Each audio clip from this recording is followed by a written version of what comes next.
Bonjour à tous, j'espère que vous allez bien. On réattaque aujourd'hui après plusieurs mois d'absence avec le grand Dominique Farroux qui enseigne à l'école du Louvre, à l'Institut Khéops, à l'Institut catholique de Paris, entre autres grandes institutions donc. Et vous avez peut-être entendu parler de lui dans le cadre de l'exposition de Toutankhamon pour laquelle il a été conseiller scientifique. Mais aujourd'hui, il nous parle d'art dans l'Égypte antique et particulièrement de perspective et d'aspective. Si vous aimez la vidéo, mettez un petit j'aime et n'hésitez pas à laisser un commentaire et à partager la vidéo. Écoutons-le. Bonjour Dominique Farroux. Bonjour Laetitia. Merci d'être avec nous aujourd'hui. Alors vous avez parlé des codes de l'art égyptien aujourd'hui. Je vais essayer. Allez-y. Bien, donc la question qu'on me pose souvent, c'est pourquoi est-ce qu'ils ont deux mains gauches, pourquoi est-ce qu'ils sont toujours de profil, enfin des choses comme ça. Alors déjà, voilà, immanquablement, la réponse c'est ils n'ont pas deux mains gauches et ils ne sont pas de profil, parce que l'œil est de face. La moitié des personnages se trouvent être de face. D'ailleurs, en réalité, ils sont en frontalité. La transposition en 3 dimensions d'une image qui nous semble de profil quand on n'est pas égyptologue, c'est une statue qui est droite, de face, qui regarde dans la même direction que ses pieds. Et l'œil, lui, il est de face d'ailleurs. Bon, c'est une autre question.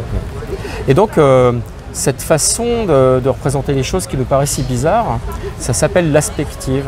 Alors, ça a l'air d'un mot très compliqué comme ça, puis des choses compliquées. En fait, je dirais que ça ne l'est pas tant que ça, en fait. Alors, pour pouvoir comprendre ce que c'est, il faut déjà savoir qui nous sommes et quel est le nôtre de regard. Et donc, nous, eh bien, nous sommes éduqués en pensant de façon perspective. Cette perspective, elle n'est pas seulement dans l'image, elle est aussi dans la littérature, enfin, tout dans notre vie est perspective. En fait. Et donc cette perspective, eh bien, d'abord le mot vient d'une traduction d'un livre qui avait été écrit par un savant arabe égyptien d'ailleurs, de l'époque fatimide. Le pauvre, il vivait sous Al-Hakim et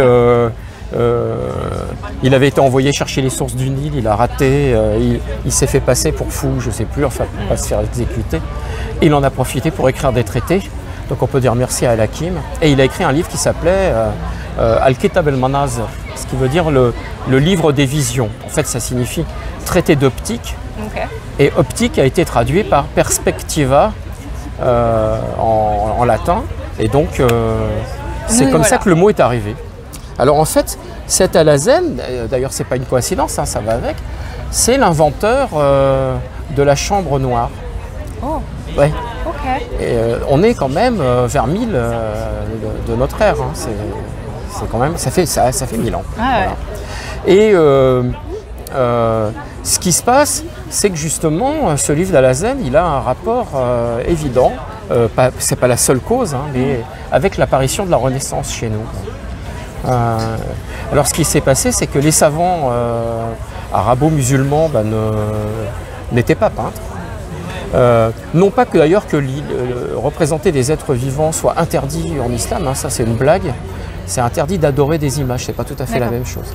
Mais de toute façon, bon, ils étaient musiciens, mathématiciens, etc. Mais contrairement à l'Europe, ils n'étaient pas peintres aussi. Or chez nous, l'homme normal, je dirais, chez les artistes, c'est Léonard de Vinci. C'est pas Léonard de Vinci qui a une exception. Quoi. Voilà. Donc, eh ben, ces gens qui étaient à la fois mathématiciens et peintres ont appliqué les principes d'Alhazen. En fait. Alors, justement, cette perspective, c'est la réaction du sujet, de l'image, au regard de l'observateur implicite. Et l'observateur implicite, c'est pas le spectateur. L'observateur implicite, c'est en gros la caméra. Voilà. C'est l'observateur implicite, vous voyez, je réagis. Voilà, et je ne réagis pas à votre présence, à vous qui allez voir ça, puisque vous n'existez pas encore et que je ne vous vois pas. Mais la caméra, elle est là, elle. Donc, il ne faut pas confondre. Vous voyez, par exemple, on fait un film. Pendant qu'on tourne le film, on a le metteur en scène, etc. Donc, qui conçoit les choses, le caméraman qui les attrape, l'acteur qui réagit à la présence de la caméra, et après, Quand on est spectateur, on a l'impression que l'acteur réagit à notre présence dans la salle. Alors que pas du tout. Mais pas du tout. Donc faut pas. Et la première faute qu'on peut faire, c'est de confondre le spectateur avec l'observateur implicite.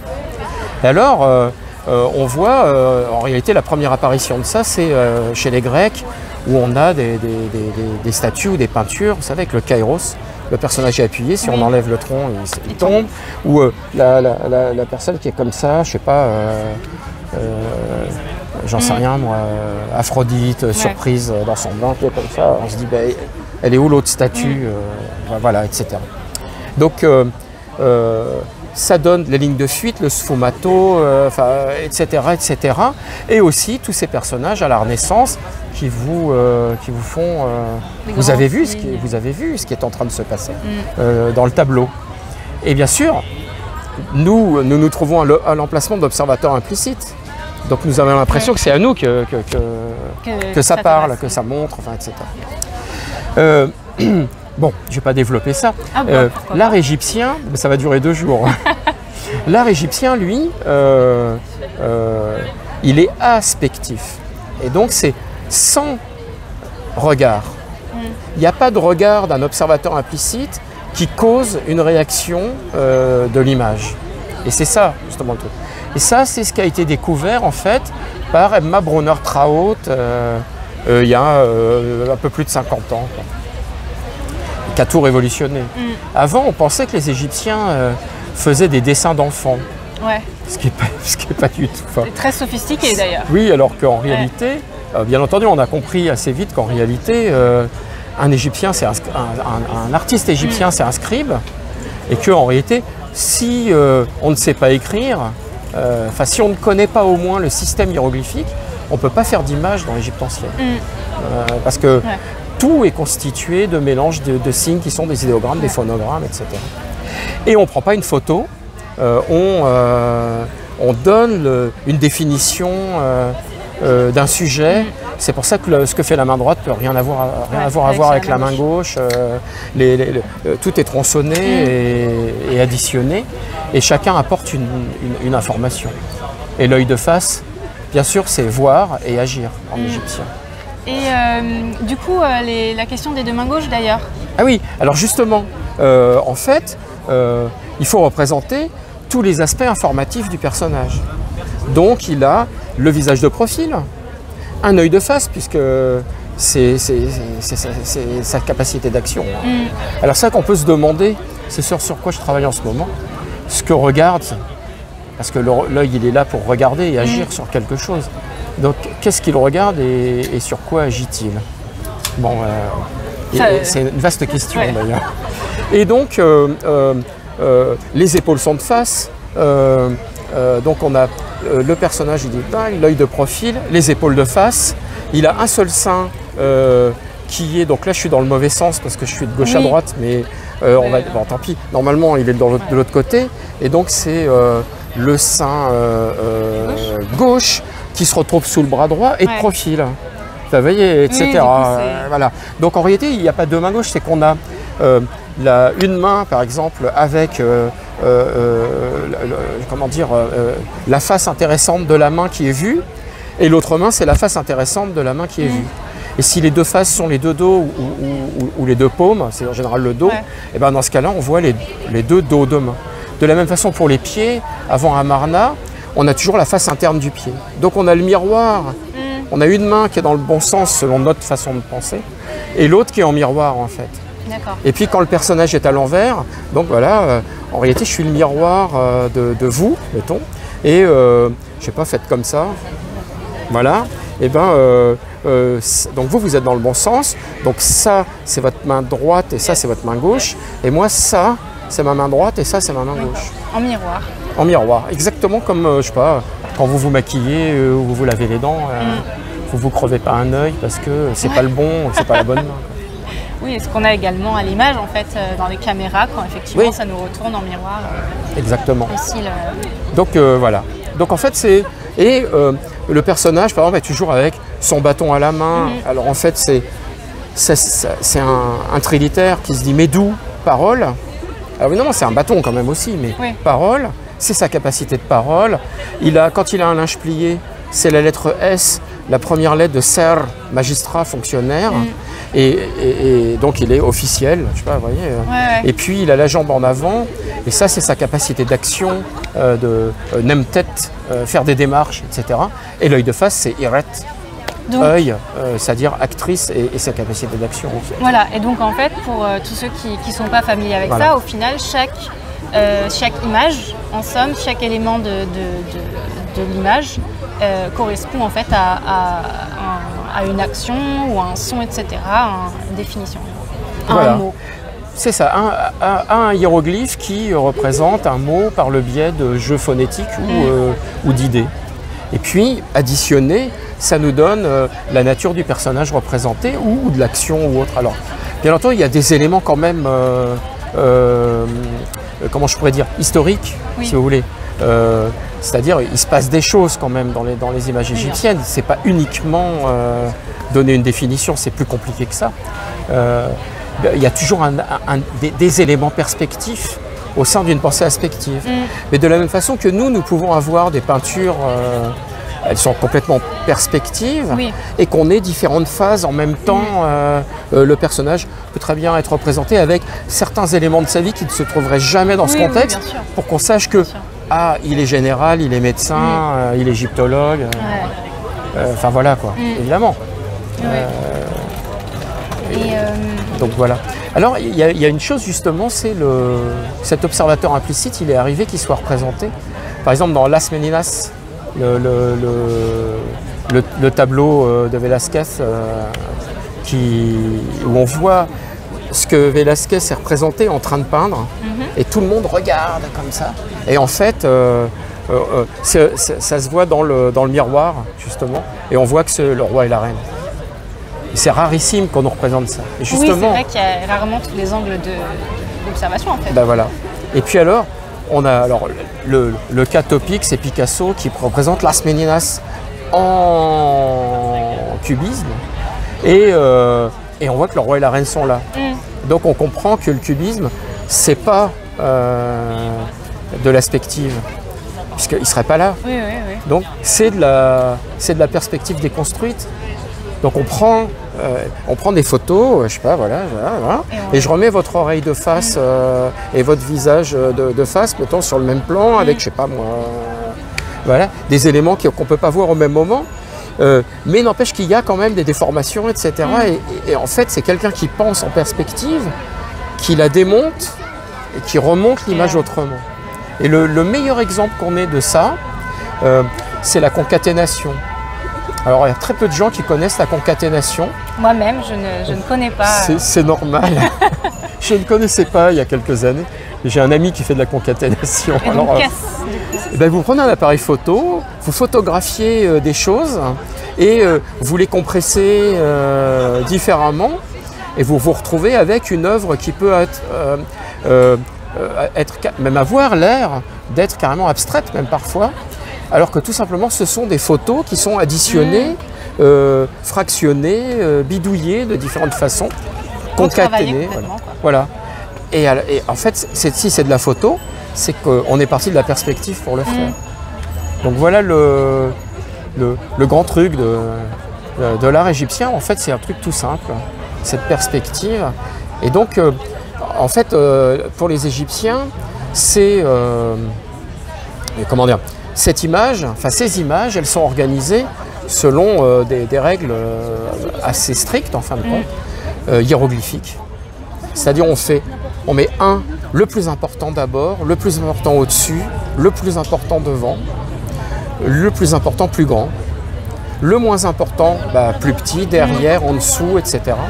Peu importe si ce qui n'est pas important c'est un éléphant et que ce qui est important est une souris.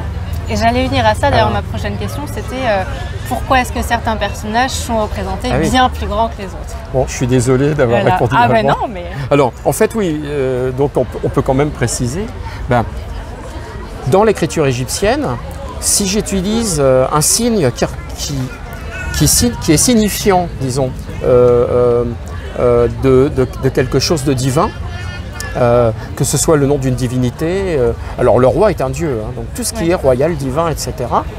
Tout signe qui sert à ça a ce caractère, même si à cet endroit-là, il ne sert pas à écrire ça, il va avoir tendance à passer devant ceux qui n'ont pas de valeur.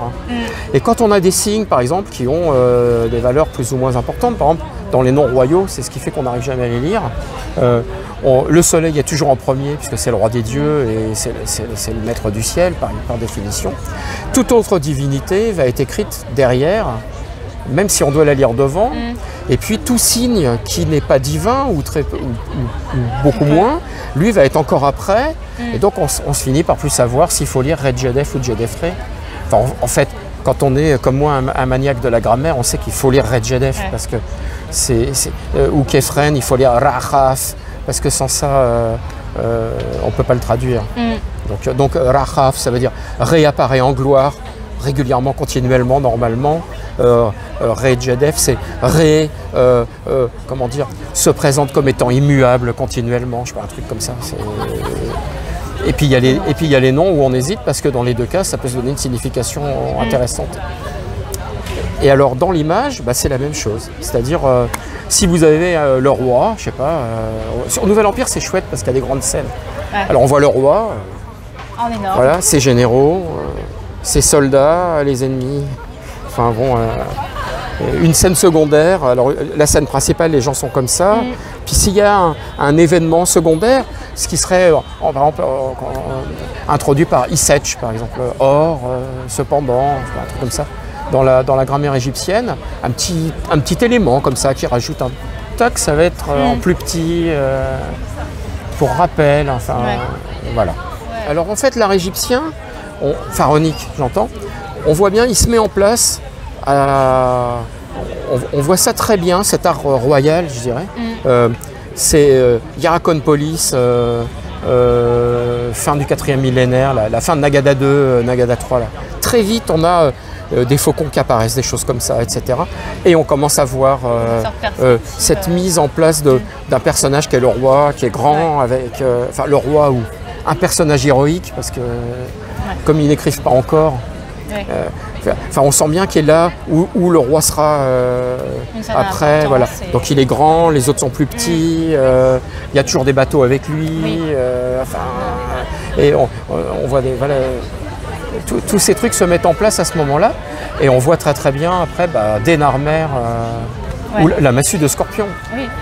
Où on voit Scorpion qui est grand, avec des personnages plus ou moins petits à côté de lui. C'est ça. Voilà. Et on a un arbre qui est représenté tout petit parce que c'est Scorpion qui est important. Donc, alors que le palmier m'étonnerait qu'il fasse 10 cm de haut dans la réalité. On n'est pas encore dans Astérix Obélix Mission Cléopâtre, finalement. Ouais, enfin. Pas loin. Il y a une bonne définition de ce qui est inscrit dans Astérix et Cléopâtre. Merci beaucoup. C'est bien. C'est tout pour mes questions. Merci beaucoup. T'es heureuse de vous recevoir. Écoutez, tout le plaisir était pour moi. En plus, il fait beau, on est au bon endroit. Avec un bon cadre, très agréable. Voilà. Et nos petites boissons. Moi, je vous dirai à la prochaine fois. Et voilà, pas moi. Ou pourquoi pas. Mais oui, pourquoi pas, notre entretien. Merci beaucoup. Très bien. Et alors, à l'égyptologie.